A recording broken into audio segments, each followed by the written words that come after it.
right, hi everyone, and welcome to the IBD Awareness Town Hall.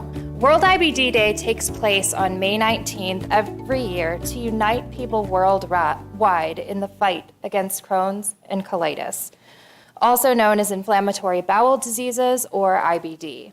This year, Hollister Incorporated joins forces with organizations from over 50 countries on 5 continents to engage in education and awareness about these digestive diseases.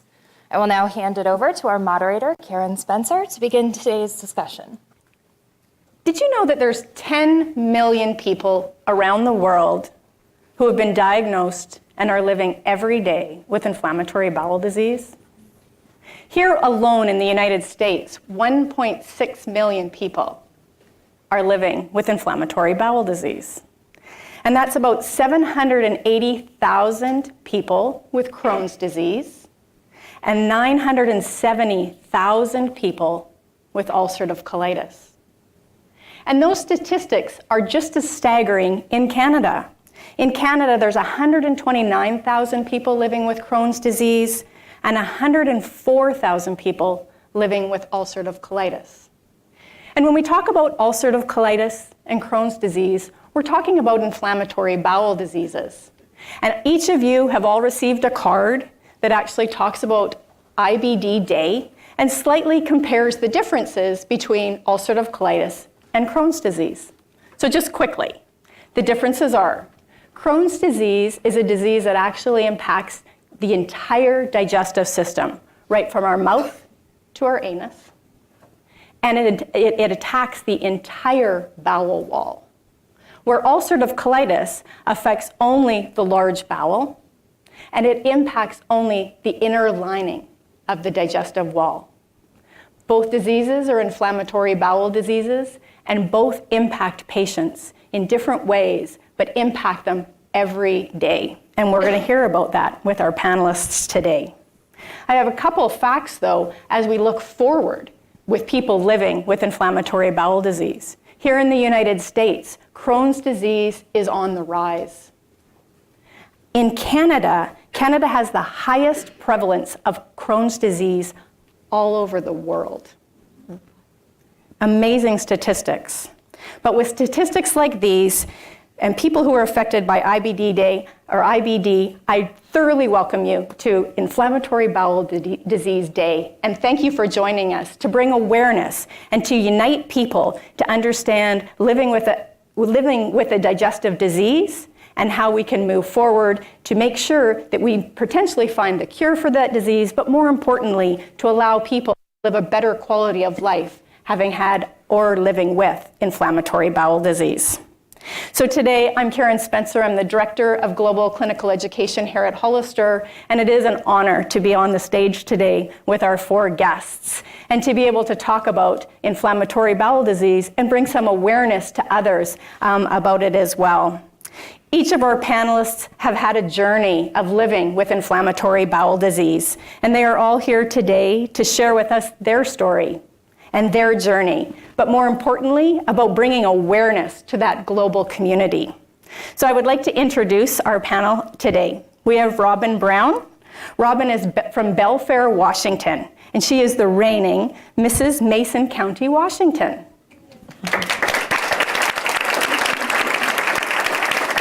And we have Danielle Gulden and Joe Teeters from Columbus, Ohio. Now this is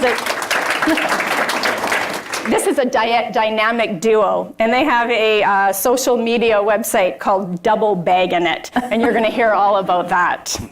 And finally, we have Krista Deveau. Krista is from Calgary, Alberta, Canada. She's a kindergarten teacher, and she brings truly a fresh perspective and a positive attitude with her social media site called My Gut Instinct. So we'd like to welcome our panelists today. And although most people who live with inflammatory bowel disease don't have surgery, as a matter of fact, the statistics are about 67% of the people with Crohn's disease will have surgery, and only about 27% with ulcerative colitis will have surgery.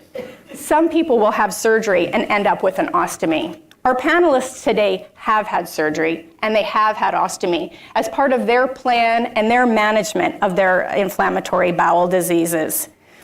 Because living with inflammatory bowel disease is truly a burden. It is a burden on quality of life. It's a burden on being able to go back to work. It's a burden on having a relationship, medical costs, and as well travel. But our panel here is here today to tell us their stories. So we're going to start with just getting to know each of our panel members. So I'm going to start with you, Robin, if that's okay. If you could just give me a summary of your journey with inflammatory bowel disease and what brings you here today. You bet.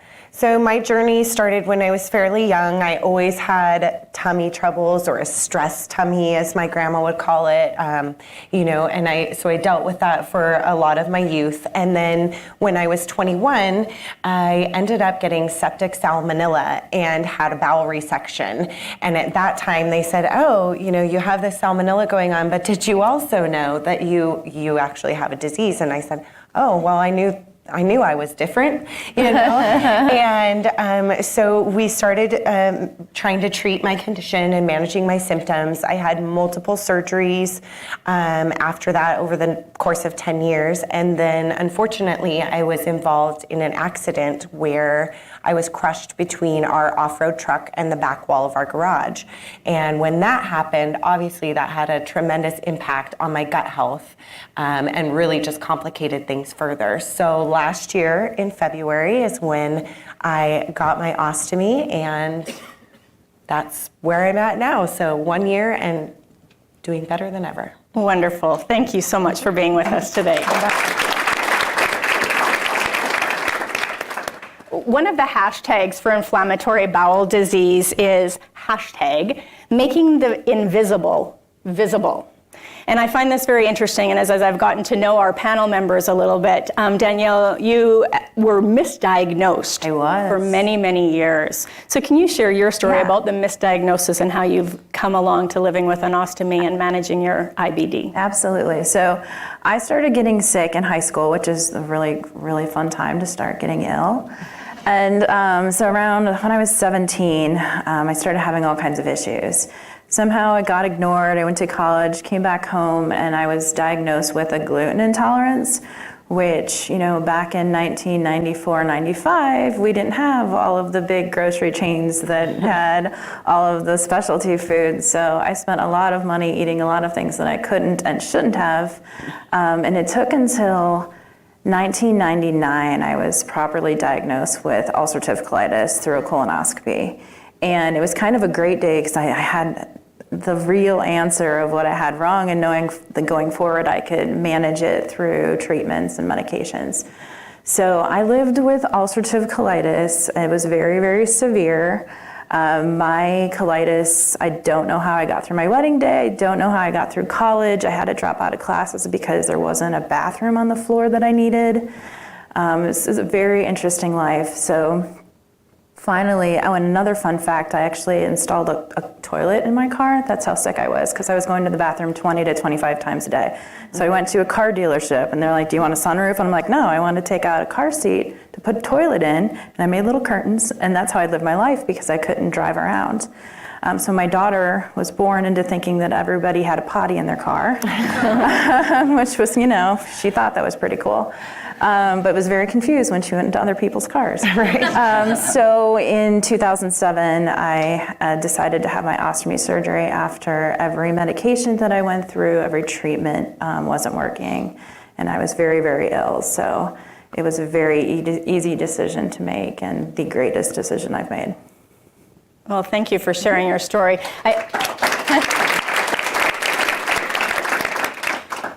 And as you can hear, just listening to the story of actually putting a toilet into your car, the disease impacts your everyday lives and how you cope with that. So thank you for sharing those personal. I had the poop mobile. It was nice. I wish I would have thought of that.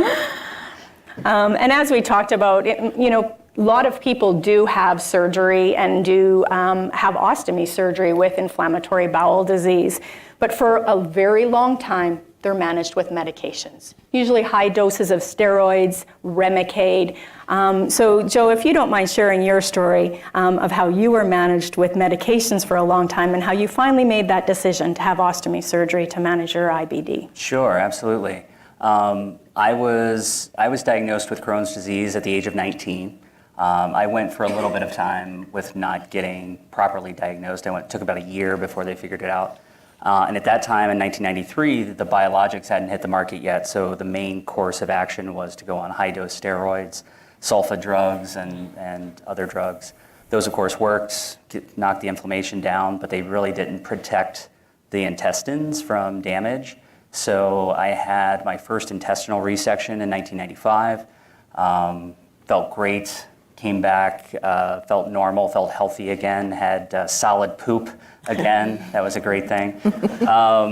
But the disease was still prevalent, still very active, came back full force. In 1998, Remicade hit the market. It was the first biologic to hit the market. I started on that, and it worked very well for me. But it didn't cure me, it didn't put me into remission, so I had to have another resection in 2004. Again, felt great for a while, went back on changed my medical regimen a little bit. But by 2012, the disease was still ravaging my intestines, and I had really bad rectal disease at that point. The rest of my intestines was pretty okay, but I had really bad rectal disease. And after having Crohn's for so long and the disease was so bad, I was at very high risk of colorectal cancer. So that, coupled with the effects it was having on my body, with the consultation of my surgeon and my GI, I made the decision to have my ostomy surgery. Thank you for sharing your story. And one of the things that I really take home is listening to you is when you are diagnosed with inflammatory bowel disease, it is a long journey. For Crohn's disease, it's a forever journey. And it's just interesting to hear everything that you've gone through with all the medications just to try and find the quality of life that you deserve. So thank you for sharing that with us.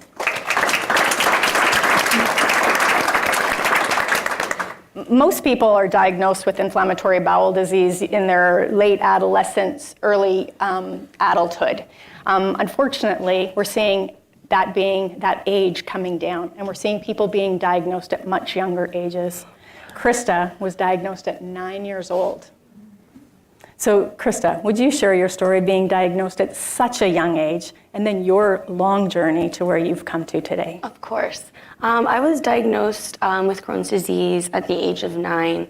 My mother, was concerned. I was 8 years old. I was going to school, and when I'd come home from school, all I wanted to do was nap and not go play with my friends. And that was kind of a red flag. So she said, something's wrong. We went to the doctor.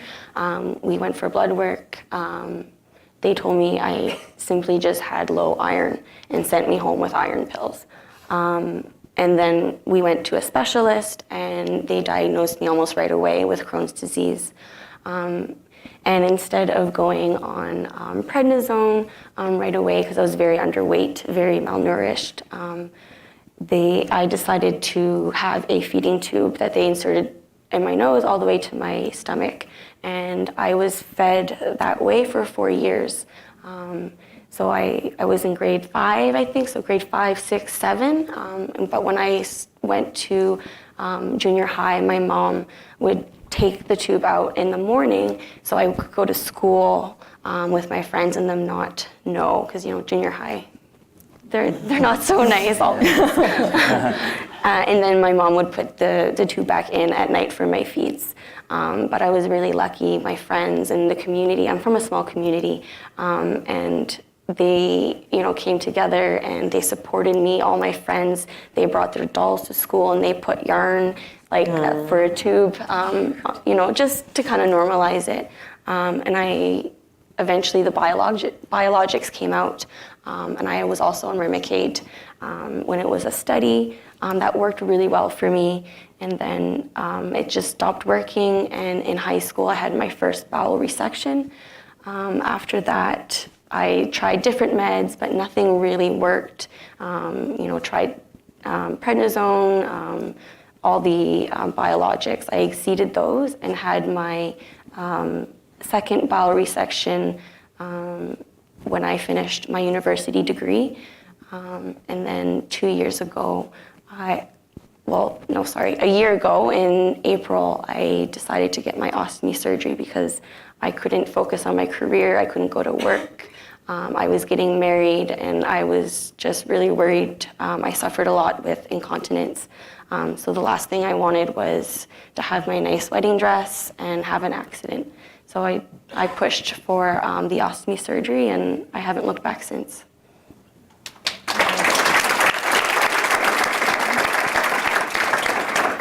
I think Krista's story probably pulled on all our heartstrings, because can you only imagine being 9, 10 years old in junior high and having a feeding tube and having bowel issues and just trying to fit in.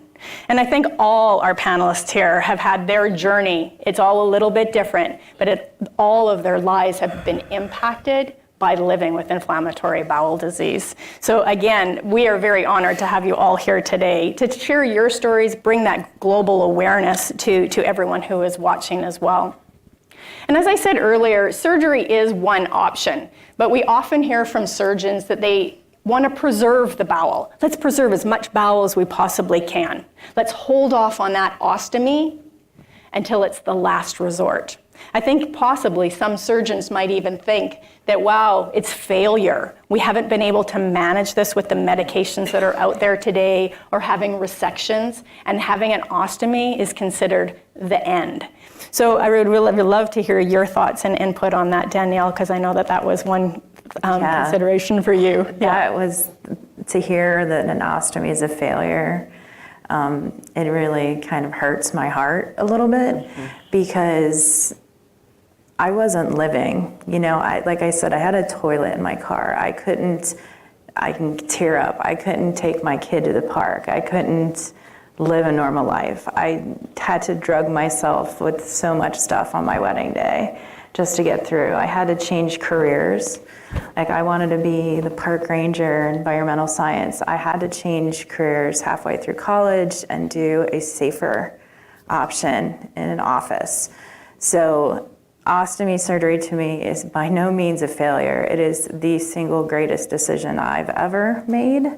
And it kills me to hear when people say that. And it is, you know, I agree with, we want to preserve things and do what we can for people. And a lot of the times I know when I went for my consult, they're like, oh, you're just 31. You don't want to have a bag on your whole life. Like, there's other options. And I was like, no, I'm done. And my surgeon wrote this big note on my medical records from my pre-admission, and it just said, and it was, I won't read my exact quote, but it's like, this patient doesn't want anything ever coming out the backside ever again. And I walked around and I was serious. It was, you know, going to the bathroom 20 to 25 times a day is not exactly convenient.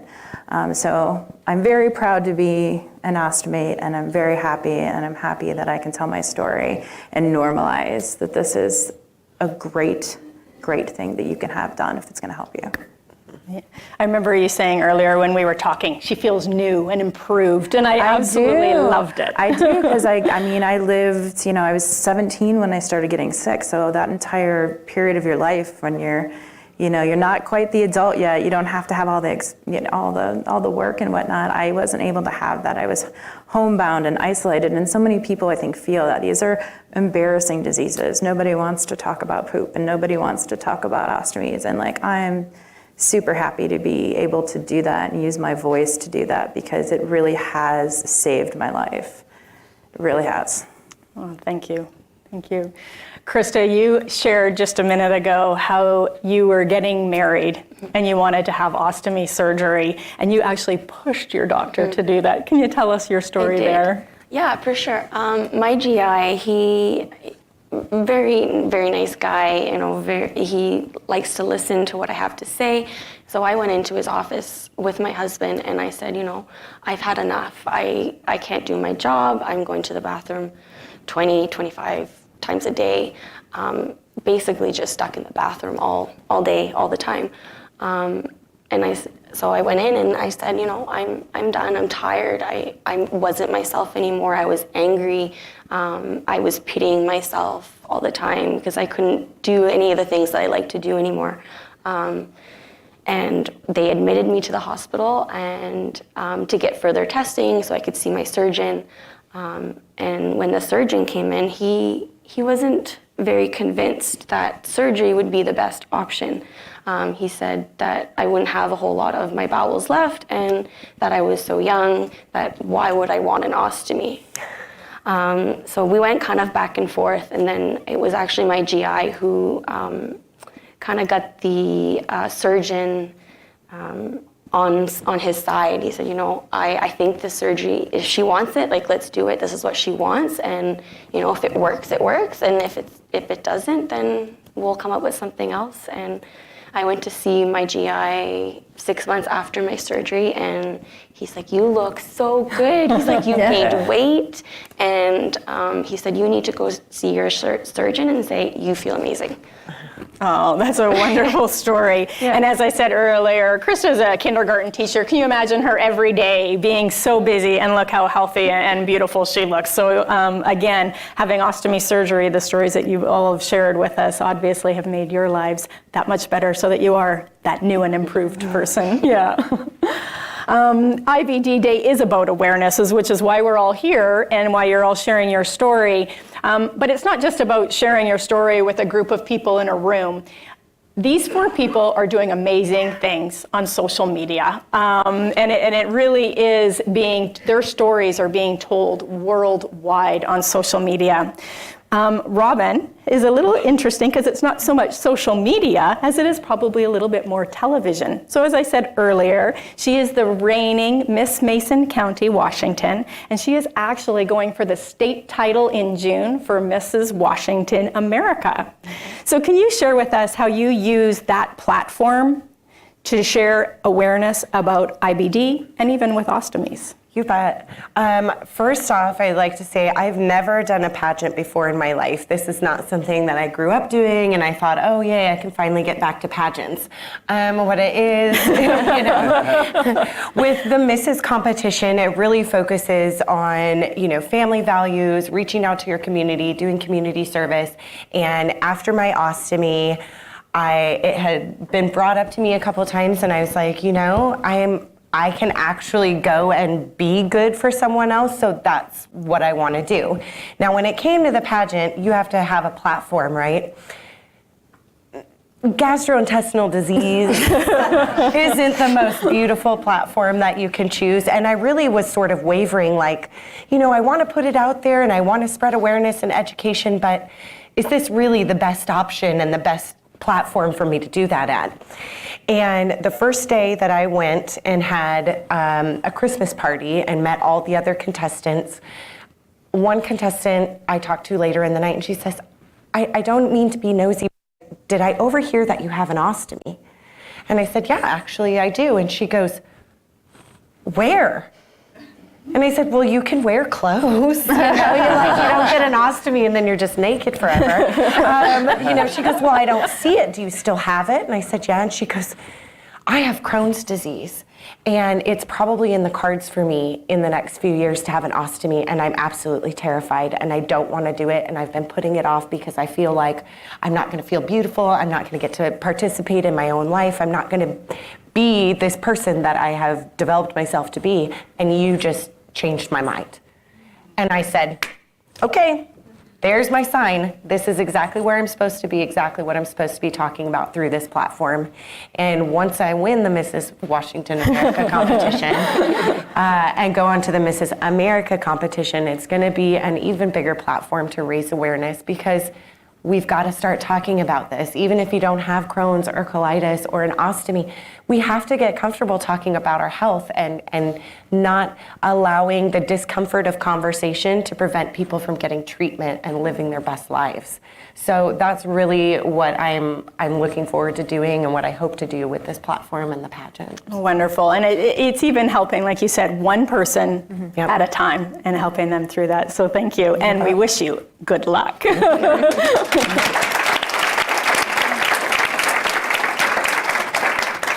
Joe and Danielle are on social media, as I had said earlier, with the double bag in it, which is absolutely hilarious. They bring much humor to their site, and I hope you will all have an opportunity to go and check that out. Now, Joe has shared with me that he loves improv. He loves to be a comedian. He absolutely loves humor. So can you share with us how you use your social media site, Double Baggin It, to instill all your humor, but to bring awareness to others? Oh, sure, absolutely. Yeah, I've been a theater geek since I was in high school. I've always done theater. After high school, I discovered improv and fell in love with improv, and I've been doing improv for over 20 some years. And so humor is a big part of my life, and not just with improv, but I'm the youngest of 6 kids, so I grew up with humor. That was my defense. And everything that I do comes together with Danielle. Danielle is very similar in that regard, so that makes our pairing very good. And we use humor just in everyday life, but also on our site. But what we do on our site is not specifically telling jokes, but we just find the humor in everyday life. We do come up with jokes and create funny things, but it's more about showing everybody the humor that we find every day living with an ostomy, living with IBD, or even just living our normal everyday lives, because it's not always about IBD, it's not always about our ostomy. We like to show people that you can have an ostomy, you can have an IBD, you can't have IBD, and you can go out and do everything that any of the normal people can do. So we'll do things like we'll go to an amusement park, and we just post videos of us rocking out with our bag out on a roller coaster. That is true. And all of the shenanigans involved with that, because the first time, Danielle really did a lot for me. She obviously has seniority on me as an ostomate.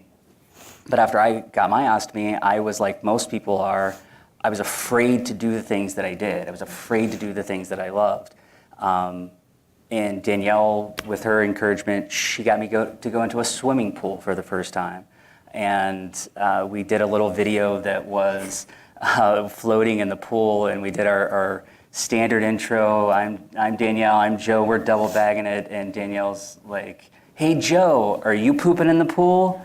I'm like, "Yeah, I'm pooping in the pool." Yeah. And then my child swims in, and she's like, "I'm not pooping in the pool."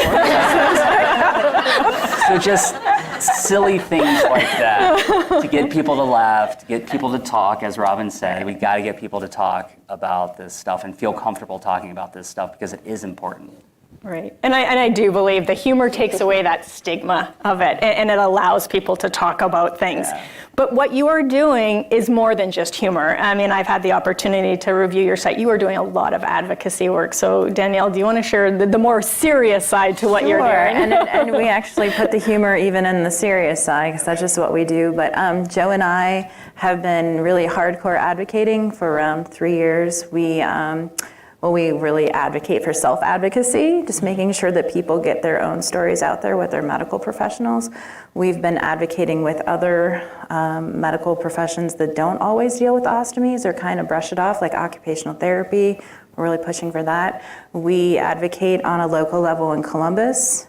We worked really hard to get the step therapy bill passed in Ohio, which has really affected me because that's how I lost my colon. So look it up. I won't go into details. But also we advocate on a national level as well. So for the Crohn's and Colitis Foundation, we go and do their Day on the Hill every year. This will be our 3rd year in 2 weeks.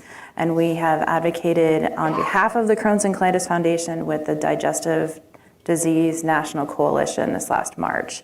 So we're hitting the pavement, and we're speaking to our congressmen, our senators. We're speaking to everybody and really telling our story. And I like to really tell my story.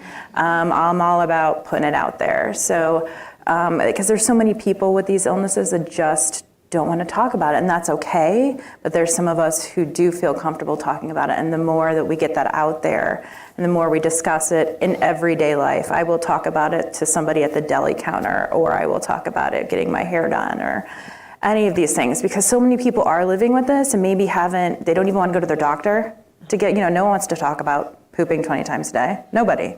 I mean, I do, but that's, it's a little bit. But so many people don't want to, and then before you know it, these diseases progress to something far worse. So just getting out there and making sure that our voices are heard is super, super important. So that's what we do.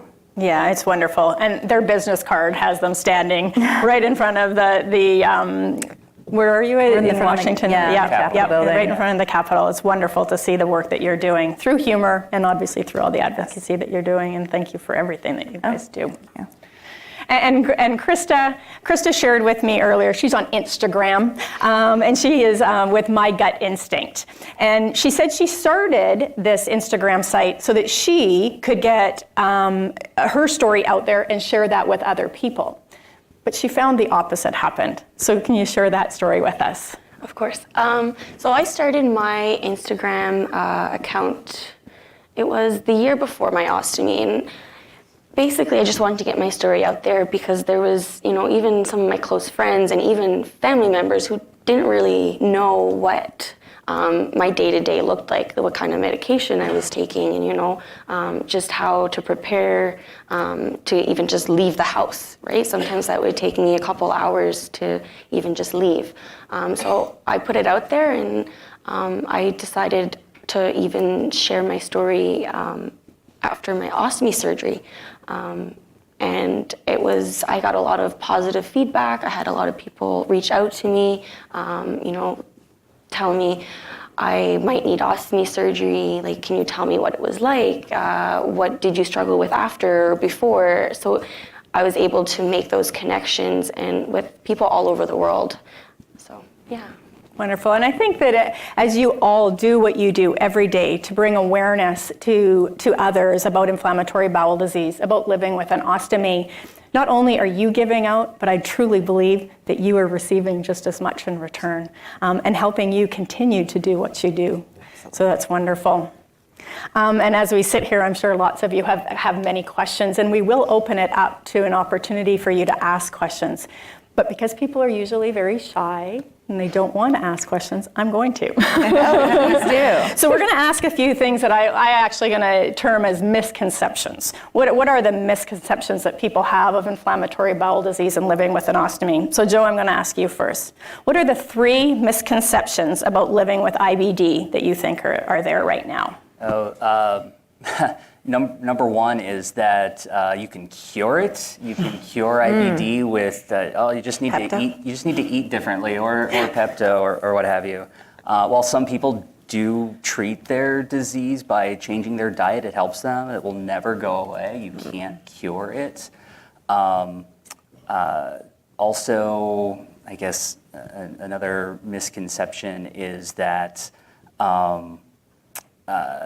IBD is, I don't know, I can't think of anything bigger than that. The curing is the one that really eats at me, I guess. Right. And so you've had surgery, you've done medications, you've had your ostomy. Some people might think you're cured, but are you? No, you're not. And I still have active disease, and my disease, I had to make some changes after my ostomy surgery. After my ostomy surgery, I went back on Remicade. But that wasn't working, so I then had to switch to another drug, Duveau, and that is working for me at the moment. But no, the ostomy is not a cure for the disease. Right. But it is another viable treatment, just like taking steroids, just like taking Remicade. Yeah. If I didn't have the ostomy, I would not be sitting here as healthy as I am right now. So. Right. So it is a lifelong journey for you with Crohn's Yeah. disease. Yes. Yeah. Well, thank you for sharing that with us. Danielle, I'm going to ask you 3 things. What 3 things do you wish you knew before you had ostomy surgery that you didn't know? So one is funny. I just wish that I would have known, I wish I had a crystal ball that would show me what my life was going to be on the other side. Because we have so many people that reach out to us and be like, oh, I'm so afraid. I read all these horror stories and you read too much and whatnot. But to me, if I would have known what my life was going to change to, and that I could do everything that I could do back when I was 15, or even do more things now, I wish that I would have had my surgery far earlier. I suffered through 8 years after I was diagnosed, and it wreaked havoc on my body when I could have really helped myself earlier. But it's scary. It's very scary to have a 7-foot organ pulled through your butt like a magician's scarf, right? Nobody wants that, right? Am I right? I'm right. But I mean, honestly though, I really wish that I would have known what an amazing opportunity and how much it was going to change my life and really give me back my life. Another thing I wish I would have known are some of the things you have to deal with. It's similar with IBD though. Like fatigue, dehydration was a huge thing. I didn't quite understand that concept so much. And like I'm sitting here with my drink, I always have something to drink with me. Dehydration is huge, huge, huge, even when you're really paying attention. So that was something I wish I would have known a lot more about. And I think another thing is just really making sure all of your medical professionals are on the same page. Because although like my GI and my colorectal surgeon really know what's going on, because I was younger when I had my disease and now I have a lot of other issues as well, just making sure that I really am repetitive with like dehydration issues and other things that may come up with other people other doctors don't realize is a problem. So just self-advocacy, I think, is a huge thing that I've learned. So yeah, I think those are my 3 I wish I would have known. Great, thank you. Krista, you had shared as well that when you had your ostomy surgery, you went back to your surgeon, you had put a ton of weight back on, and he looked fabulous, and you felt fabulous, and he said, you need to go tell your surgeon that. But having had ostomy surgery, I'm sure you face challenges still. Can you share with us maybe 3 challenges that you still today face? Okay, yeah, for sure. I guess one of the biggest challenges, it does not so much right now, but when I came home from surgery, like the anxiety of changing the appliance and the ostomy itself, sometimes I still, I get anxious about it, but because I didn't actually have any home care come to the house after my surgery. They basically just sent me home with the supplies and said, okay, you're good to go. So it was very overwhelming. And another challenge or struggle maybe that I have today is, I guess, just to try to hide it, especially when it's full. That I sometimes get, self-conscious, try to hide it, especially where I work with kids. They're very touchy, very hands-on, and like to hug a lot. Actually, I had a student a couple of weeks ago. He asked me to give me a hug, and I said, of course you can give me a hug.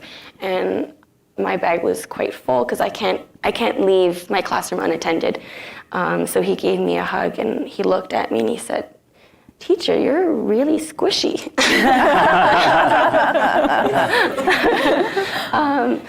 So that was pretty funny, but and really those are the only things that I really struggle with. I think just I have a lot of friends who are nurses, so they were kind of able to prepare me mentally for the surgery, so I was quite confident going into it. Wonderful. Do you have the rest of the panel to share any struggles that you're dealing with? I think for me, something I wish I would have known when I went home from surgery is how loud it would be. I didn't even think like, okay, I have to toot somewhere and it's going to be right here, unmuffled for the whole world to hear. And it's not predictable, it's unexpected. And for me, I don't feel that it's coming on usually, so I'll just be talking and be like, I'm like, oh. And actually the first time that I went on Facebook and did a live video about my ostomy, I was like, because I do makeup and their faces are right here. And so I was talking, in the video, like, I'm not sure how to approach that. Like, do I just wait until Bruce yells at them and then say, oh, it's okay, it's just my ostomy? Do I forewarn them and be like, you might hear some toots, but I'm really not farting like in your face. Like it's gonna be fine. It's gonna be fine. And so for me, I just wish I would have asked a few more questions or known what to ask when I had my ostomy, because I was just so ready to feel better that I was on one hand, really depressed and sad, like, okay, it's finally happening. And then on the other hand, I was like, oh, yes, it's finally happening. Yeah. Mm-hmm. So I didn't ask enough questions, and I didn't know what questions to ask. So for me, that was definitely something I wish I would have known. I don't know if you guys caught as you were speaking. She said that Bruce. Yeah. Did you guys catch that? Do you know who Bruce is? Bruce Wayne. Yeah. Do you want to explain? Baggin and Robin. I mean, I've always wanted, as a child growing up, when you have a name like Robin, I was really picked on and made fun of, and you always get the Christmas song, Robin laid an egg, all those things. And so for my whole life, I was always looking for like a pet whose face looked like a Bruce. Like I just wanted to have a Batman for so bad. I don't know why. And so as soon as this happened, I was like, yes, I finally get my Bruce.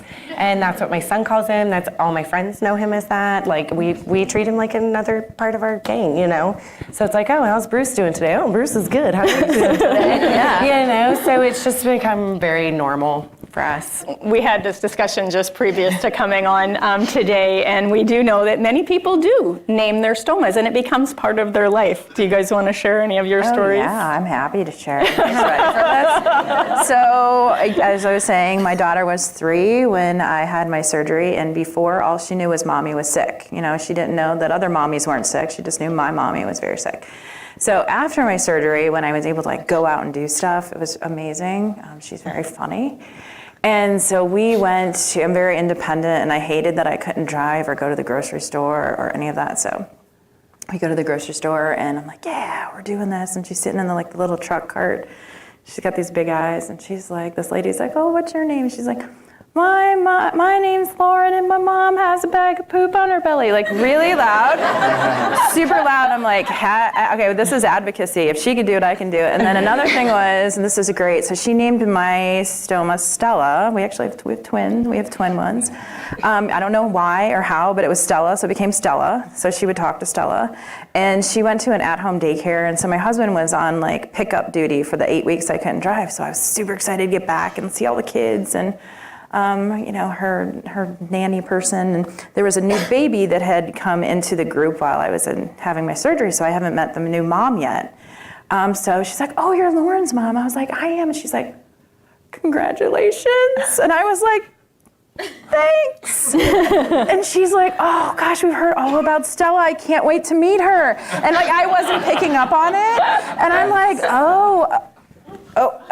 okay, it's right here, and she's like, I'm like, it's my small intestine, it sticks out of my belly, I'm pooping right now. And she's like, oh my God, they thought Stella, because Lauren was saying my mom came home with Stella from the hospital. Therefore, Stella's a new baby, but they were very interested to see that. And I was like, well, Stella is kind of like a baby. She poops, she makes all kinds of these noises all day long. But it was so my kid is the one who's completely responsible for me being such an advocate and very open about it. So everyone meet Stella.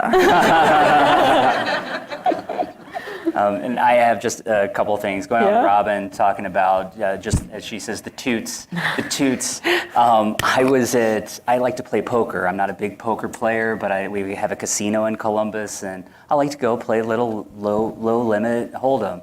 And this was probably within a year and a half after my surgery, and I'm sitting there and I'm sitting next to the dealer, and it just goes off, but it wasn't loud enough to where everybody around the table could hear it, but he could hear it.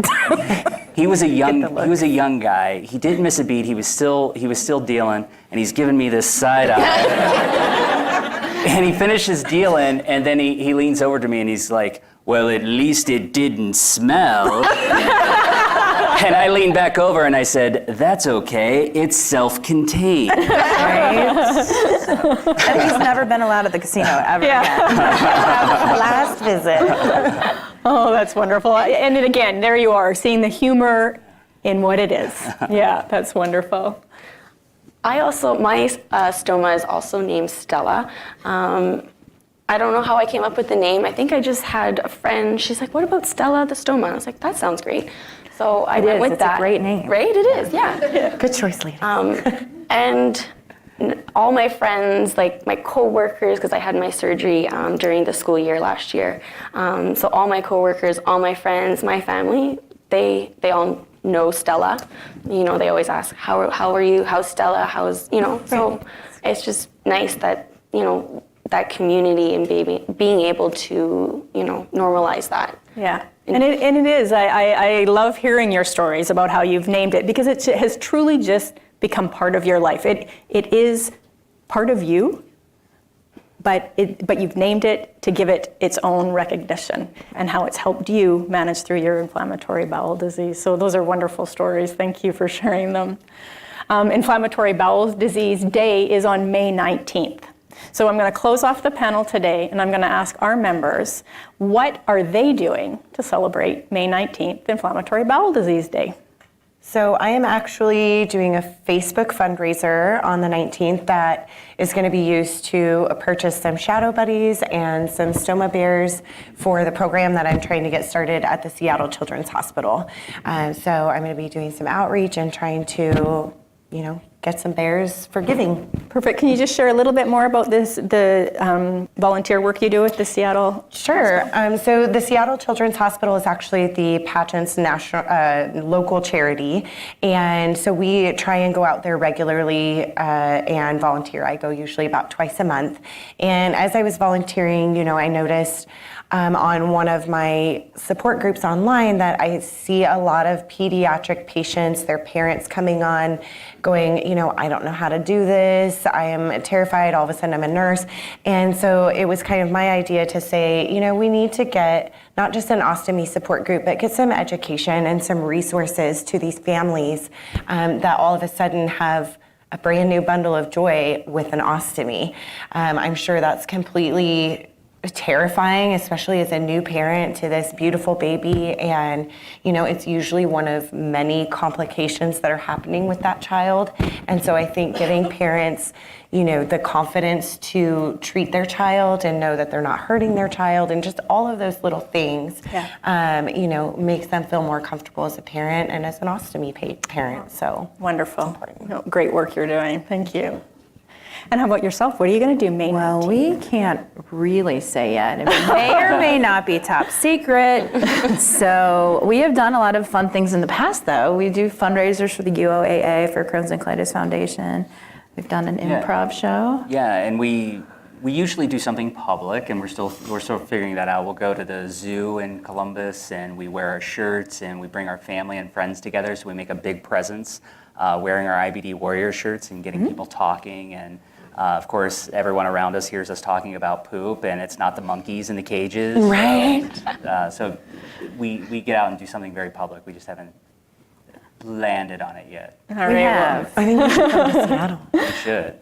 Well, I love the mystery behind it, and I can guarantee you probably most people in this room are going to be going to Doubleday. Yes, please find do. out At exactly Doubleday. what you do on May 19th. Yeah. Wonderful. And how about yourself, Krista? What are you going to do? I don't have huge plans, but the Crohn's and Colitis Walk in Canada is held the first weekend of June, so I am fundraising for that. But really, I'll just be celebrating by probably going for a hike, because my ostomy gave me life. Because you can. Yeah, because I can. Doing That's stuff right. you can do stuff because you can. I absolutely love that when you had shared that earlier with me as well. I'm going to go for a hike. She lives in Calgary, Alberta, right beside the Rocky Mountains. What a great place to go hiking. But it's just because she can. And she doesn't need a bathroom. And she can live life. I absolutely thought that was a perfect way to celebrate the day. So that kind of closes our panel today, except for the opportunity for you as the audience to ask any questions of our panel members. So I work upstairs in Secure Start, so I'm talking to consumers all day long. Leaking is a huge issue that ostomates face. How have you guys experienced any leakage? And if you have, how's life when you're continually leaking, and how's life when you're not? So I'm rather fortunate. I've had my ostomy, it'll be 12 years next week, so I'm celebrating my stomaversary, which is also his birthday, which is so, you know, irony. But I've had just a handful of leaks. I was able to speak to my WSCN, figure out what I was doing wrong. That was all kind of mostly in the beginning. But I did have one last year. I'm very because I don't have many issues, I'm not one to be very prepared. So I was having like some me time at the zoo, which is really funny. You hear the monkeys, looking at them doing poop flinging, and I felt a little something, and I was like, this is not good. So I ran to the bathroom. It was like Frogger trying to like dodge the strollers. Like one kid almost ran directly into me, and I had like paper towels shoved in it because I had to drive home for another 20 minutes. Right. So I learned the lesson of be prepared. But I think just facing it with humor is kind of something that's really important, just to laugh it off, but also to seek, the help of your doctor, or if you have a WOCN, if not, going online and, asking questions to you guys and getting some answers. So sometimes it's a very simple, add a little extra product here, or do something there, or cut something a little bit bigger. So I think it's just keeping in contact until you get it right. And then when you can't, and you're at the zoo and you're dodging children who are literally at the height of what has gone down, you just have to laugh when you get in the car. And bring extra supplies. The moral of the story is here, always bring extra supplies. Great advice. Does anyone else have anything to add? Just with the difference between when you're dealing with leaks and when you're not dealing with leaks, when you're, I can speak for myself, and I think it's probably pretty common early on. You deal with leaks more frequently as you're healing and stuff because your stoma is changing sizes and you're trying to land on the right appliance. But when you have those leaks going on, you're trying to get back out and resume your life. It's very scary. It's very scary because you're still dealing with that embarrassment. You're in the middle of the grocery store and suddenly you have poop all down your leg, and even if you are prepared and you have to go change it, it's very anxiety provoking. And then conversely, once you have a great system and you've healed and you're not dealing with leaks anymore, you can get overly confident and stop carrying your supplies with you. And Not recommended. but it's a complete flip from one to the other in how you feel. Yeah. That's what I was going to say too, is like the confidence level. And I mean, I'm sure it's similar for guys, but especially as a woman, if you're having leaks, and I would just rather not go out. And that's kind of where I was in the beginning, where I wasn't sure and I wasn't confident. So I just didn't do it because, I could poo on myself. And then I'm like, well, wait a minute. I used to poop my pants all the time. Like, it's no big deal, right? And so for me, like with new ostomates, I always encourage them, like finding the best supplies for your body type, for your output, and for your stoma size is key. Because then once you get confident and you have the right appliance, there's days where I'm like, oh, I almost forgot that I had it. You know what I mean? Where I'll do something and I'll be like, oh yeah, I have a bump there. Like, I don't want to knock that off, So I think it's kind of like one end to the other, where it's either completely anxiety laden and isolating, or you're on top of the world feeling absolutely normal.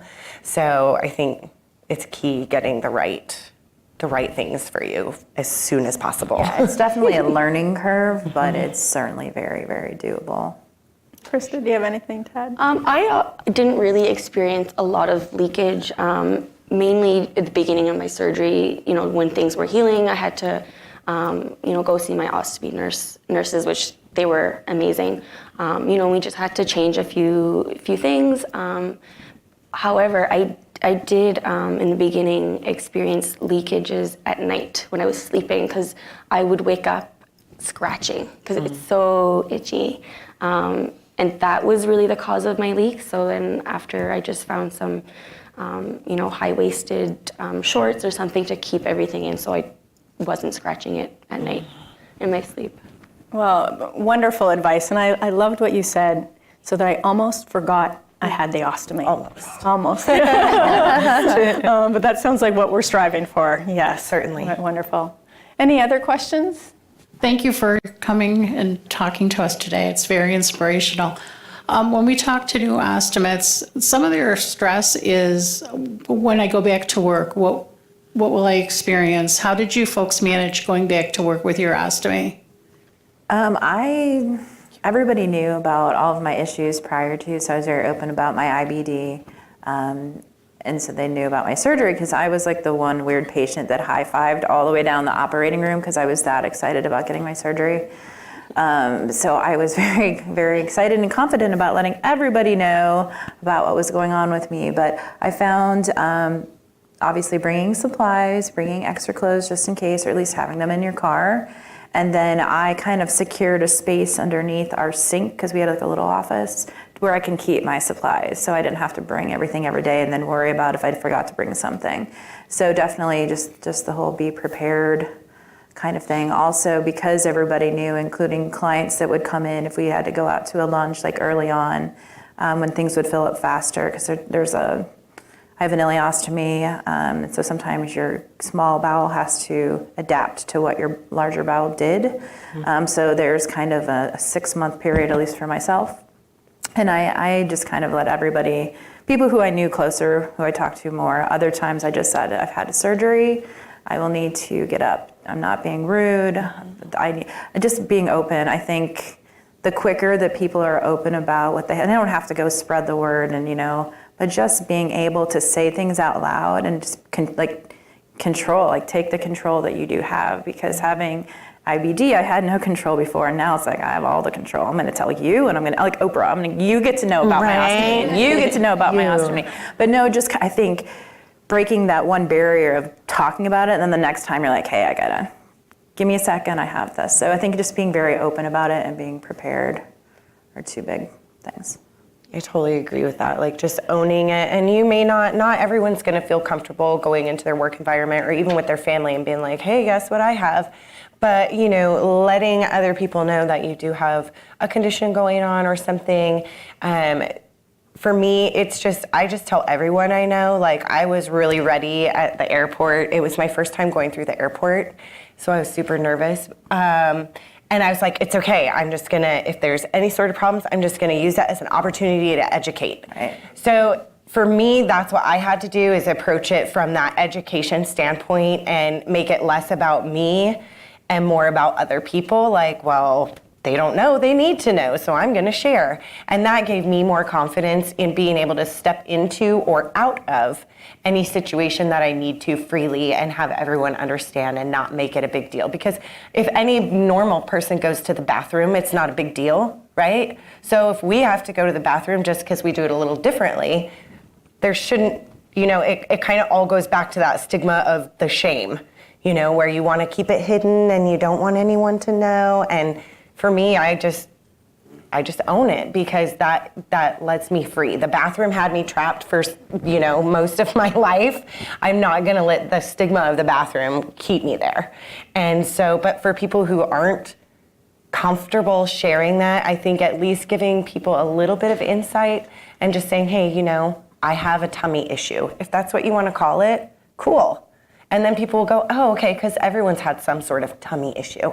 And they just assume oh, you have heartburn, or let them. But then it gives you that out, so that if there is a situation, you can say, hey, I'm having some big tummy issues today and I've got to go, And so it just kind of being open however you're comfortable, whatever level you're comfortable doing. I really be comfortable saying, excuse me, or I'm going to poop my shirt. Right? There's that too. Yeah. That is also an effective, that's a very effective. I actually posted on Facebook, while I don't poop my pants anymore, I learned today I can still shit my shirt with the best of them. But, so it's you gotta roll with it. And it's hard, but you just do it to make it the best. I really as we all sit up here and you see confident people who are out there sharing their story, bringing awareness. I absolutely love that you shared today. You went on the airplane for the very first time and you were scared and you were nervous and you were figuring out, how am I going to manage this? Because I'm sure every one of us every day has to deal with something. And there you are. You've been out there. We thought you'd have more confidence than everyone, but you're just like everyone else. Oh, I was dealing with it every day. Yeah. And I just love how you shared that story, because everyone is going to deal with something every day and have to deal with it. And like you said, be prepared. Right. Like you guys have said, have a little bit of humor as well. Yeah. So any other questions? No? Well, I would like to first of all thank all of you for taking time out of your day to be with us, to listen to the story, and to really help unite all of us together to share the message about inflammatory bowel disease and as well as about living with ostomies. But more importantly, I would like to thank the 4 panel members that are with us today. They have taken time away from their families, their friends, their work to share their story with us, to remind us here at Hollister how important it is to do what we do to help bring dignified life, how to bring quality of life to people living with ostomies who have faced inflammatory bowel disease. So would you please thank our panel today and give them a warm wellness welcome.